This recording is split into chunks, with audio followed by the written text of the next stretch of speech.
Welcome to my channel STC। YouTube पर जाकर Sumit tech classes को सर्च करें और सब्सक्राइब करें। वीडियो अच्छा लगे तो लाइक और कमेंट जरूर करें और हाँ, शेयर करना ना भूलें ताकि जितने भी इलेक्ट्रीशियन हो वो इस वीडियो को देख सके और कुछ सीख सके। तो चलिए आज बात करते हैं फर्स्ट ईयर का सेकंड चैप्टर जिसका नाम है टूल्स फॉर इलेक्ट्रीशियन। यह वीडियो टूल्स फॉर इलेक्ट्रीशियन का पार्ट 1 है जो आप देख रहे होंगे बोर्ड में। यह पार्ट 1 है यह वीडियो। तो चलिए आज बात करते हैं टूल्स के बारे में। तो आप देखते होंगे जब आपके घर में इलेक्ट्रीशियन आता है तो वो अपने साथ एक बैग रखा हुआ रहता है। उस बैग में बहुत ढेरों सारे टूल्स रखे होते हैं। बहुत सारे आप टूल्स को देखते हैं तो सोचते हैं कि ये टूल्स क्या है, ये टूल्स कौन है। हाँ, तो वही जितना भी टूल्स है यहाँ पे हम सारी उसकी बातें करेंगे।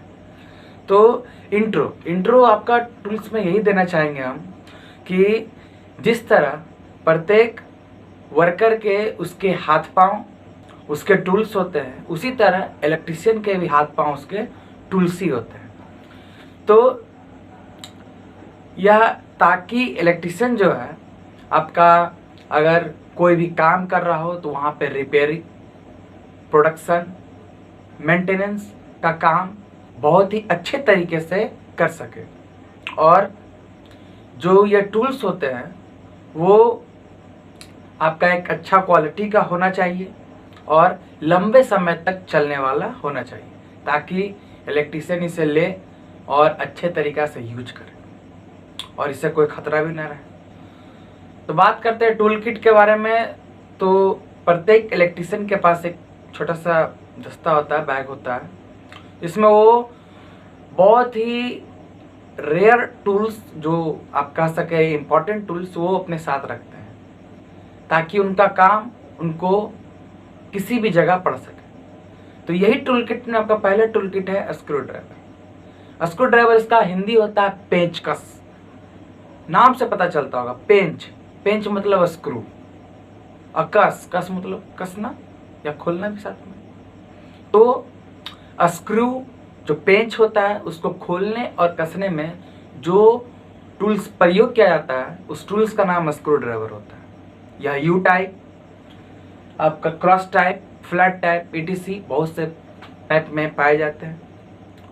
और इसकी साइज बात करें तो इसका साइज आप पिक्चर में देख रहे हैं, सैंक। इसका साइज इसके सैंक के लेंथ से लिया जाता है। इसके सैंक की लंबाई जितनी होती है उतना ही इसका मतलब उतना ही सेंटीमीटर का यह टूल्स होता है, स्क्रू ड्राइवर होता है। अब बात करें अगला तो मेड। जनरली आपका टूल्स 5 सेंटीमीटर से 30 सेंटीमीटर तक बनाया जाता है और कभी कभी तो यह 1-2 सेंटीमीटर का भी बनाया जाता है जिसका उपयोग घड़ी साज लोग करते हैं। लेकिन फॉर इलेक्ट्रीशियन अगर आप देखें तो इलेक्ट्रीशियन लोग 8 सेंटीमीटर से 20 सेंटीमीटर तक इंसुलेटेड स्क्रू ड्राइवर प्रयोग करता है। अब एक बात आप सोचे होंगे, इंसुलेटेड हम बोले तो आप पिक्चर में देख रहे होंगे कि आपके स्क्रू ड्राइवर के ऊपर एक हैंडल का साइन दिया है और उस हैंडल पर प्लास्टिक चढ़ा हुआ। जी हाँ, वही है इंसुलेटेड किया हुआ ताकि अगर चलती लाइन में काम किया जाए तब उस टेक्नीशियन को बिजली का झटका ना लगे। इसका बात करें यूज तो आपको पहले ही बता चुके हैं। और एक चीज़ और कि इसका जो सैंक होता है वो आपका हाई कार्बन स्टील का बना होता है और पहले तो इसके हैंडल लकड़ी के भी बनाए जाते थे लेकिन अब प्लास्टिक के बनाए जाते हैं। तो चलिए बात करते हैं दूसरे नंबर टूल्स के बारे में जिसका नाम है फेज टेस्टर। यह बिल्कुल स्क्रू ड्राइवर के तरह ही दिखता है लेकिन यह स्क्रू ड्राइवर नहीं होता है। इससे स्क्रू को कसा और खोला भी जाता है लेकिन इसका उपयोग फेज की उपस्थिति को पहचानने में किया जाता है। इलेक्ट्रीशियन के लिए आपका 8 सेंटीमीटर सैंक वाला फ्लैट टिप फेज टेस्टर उपयोग किया जाता है।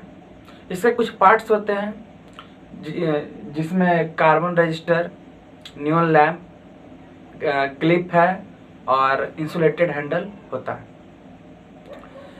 इसका उपयोग अभी आपको हम जस्ट कहें कि इसका उपयोग पेज की उपस्थिति को पहचानने में किया जाता है।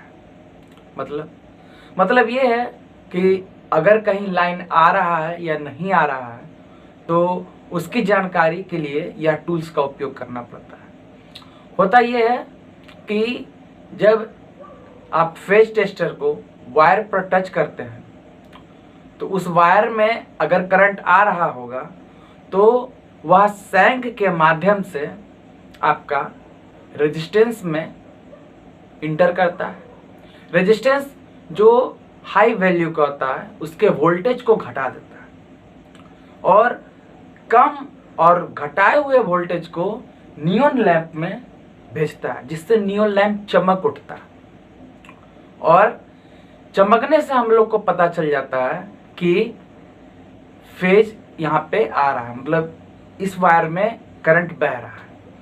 तो इसके लिए आपका फेज टेस्टर उपयोग किया जाता है। अगर लाइन नहीं आ रहा होगा तो यह इसका जो नियॉन लैंप है वो कभी नहीं जलेगा, क्योंकि लाइन आएगा ही नहीं तो ये लैंप जलेगा कैसे। तो आप यहाँ देख लिए कि फेज टेस्टर का उपयोग फेज की उपस्थिति को पहचानने में किया जाता है और स्क्रू को भी टाइट और लूज करने में भी होता है। तो चलिए बात करते हैं तीसरे नंबर टूल्स के बारे में, जिसका नाम है पोकर। इसे गांव की भाषा में सुम्मी भी कहा जाता है, कहीं कहीं इसे ब्रॉडल भी कहा जाता है। तो यह भी आपका हूबहू स्क्रू ड्राइवर की तरह ही दिखता है। इसमें भी हैंडल होता है, टिप होता है, सैंक होता है। जनरली यह आपका 20 सेंटीमीटर सैंक वाला बनाया जाता है, खासकर इलेक्ट्रिशियन के लिए। इसका उपयोग हम लोग जब हमको कहीं लकड़ी पर स्क्रू कसना होता है तो हम ऐसे कैसे उस पर स्क्रू को टाइट कर देंगे जब तक उसमें होल नहीं होगा। तो होल करने के लिए, छेद करने के लिए हम लोग, आप पिक्चर में देख रहे होंगे कि पोकर का पिक्चर में कि पोकर का जो टिप है वो नुकीला है। जी हाँ, इसी नुकीले से पहले उस वुडन ऑब्जेक्ट में आपको घुमा घुमा कर हाथ को इस तरह से घुमा घुमा करके होल कर दिया जाता है।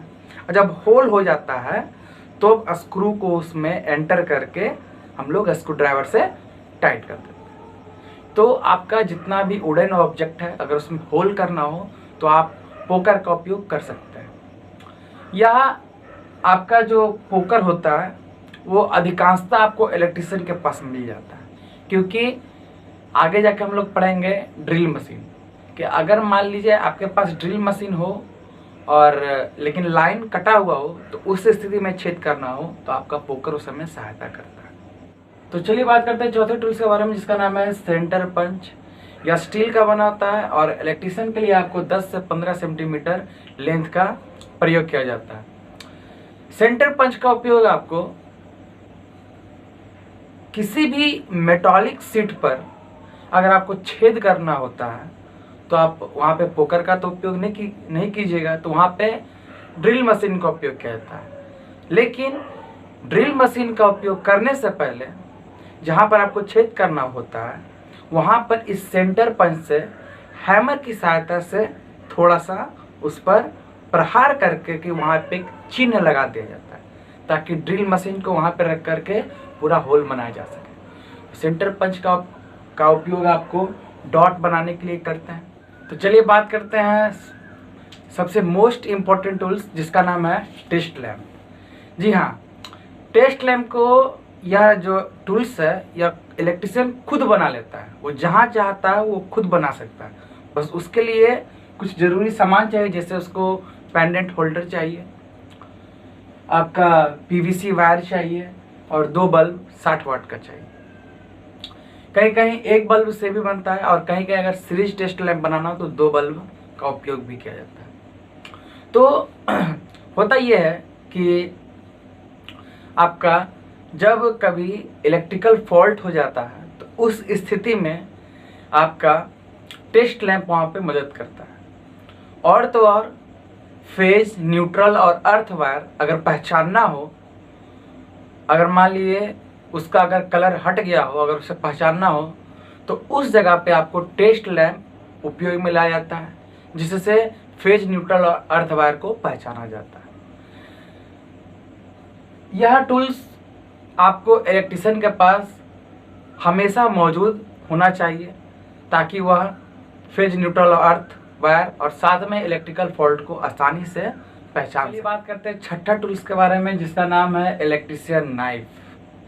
जी हाँ, अगर आपको वायर को छिलना हो, उसका इंसुलेशन जो उसके ऊपर लगा होता है उसको हटाना हो, या कभी कभी इनामेल्ड वायर जो वाइंडिंग्स में उपयोग किया जाता है उसके इनामेल्स को हटाना हो, तो ये सब काम करने के लिए, वायर को छीलने के लिए, इनामेल साफ करने के लिए, ये सब के लिए आपको इलेक्ट्रीशियन नाइफ का उपयोग होता है। इसमें आपका यह 2 ब्लेड वाला होता है, जिसमें एक ब्लेड धारयुक्त होता है जिससे आपका वायर का इंसुलेशन को हटाए, और दूसरा जो होता है उससे आपका इनामेल को साफ करने में होता है। और कभी कभी यह इलेक्ट्रीशियन नाइफ जो है वो एक सिंपल चाकू की तरह होता है, जिसमें बहुत सारे स्लॉट्स बने होते हैं और उसको हर स्लॉट पे रख करके उससे काम लिया जाता है। अक्सर एक बात इसमें और बता दें कि जब कभी आप वायर का इंसुलेशन उतार रहे हैं तो आपको इलेक्ट्रीशियन नाइफ को हमेशा 60 डिग्री में रख करके ही वायर का इंसुलेशन को उतारना चाहिए। इससे क्या होता है कि आपका वायर का जो अंदर कंडक्टर है वो कटने से बच जाता है, और साथ में आपका उससे खतरा भी नहीं रहता।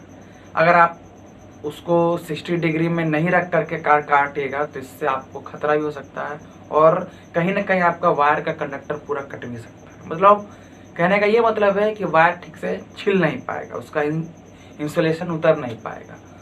तो इतनी टूल्स की जानकारी आपको इस पार्ट में दी गई है। अगले पार्ट में आपको और भी, जैसे कॉम्बिनेशन प्लायर क्या होता है, हैमर क्या होता है, फाइल क्या होता है, उसके बारे में जानकारी दी जाएगी। इसके लिए जय हिंद, जय भारत।